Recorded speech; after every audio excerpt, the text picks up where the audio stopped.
அனைவருக்கும் வணக்கம். செய்தி வாசிப்பவர்கள் உதயகாவ்யா, வர்ஷினி. வகுப்பு 5, ஊராட்சி ஒன்றிய தொடக்கப்பள்ளி, சேரன் மகாதேவி, திருநெல்வேலி மாவட்டம். 286 நாட்கள் விண்வெளியில் சிக்கித் தவித்த சுனிதா வில்லியம்ஸ் பூமிக்கு திரும்பினார்.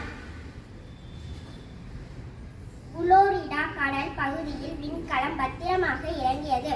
3 வீரர்களும் உடன் வந்தனர். விண்வெளியில் 286 நாட்கள் சிக்கித் தவித்த இந்திய வம்சாவளி விண்வெளி வீராங்கனை சுனிதா வில்லியம்ஸ் டிராகன் விண்கலம் மூலம் நேற்று பூமி திரும்பினார். விண்கலத்தில் இருந்து அழைத்து வரப்பட்ட சுனிதா வில்லியம்ஸ் கட்டை விரலை உயர்த்தி காமித்தார். விகேபுரம் பகுதியில் குடிநீர் தட்டுப்பாட்டை போக்க பாபநாச அணையில் இருந்து கூடுதலாக தண்ணீர் திறப்பு. தினகரன் செய்தி எதிரொலியாக தாமிரபரணி ஆற்றில் கூடுதல் தண்ணீர் திறந்து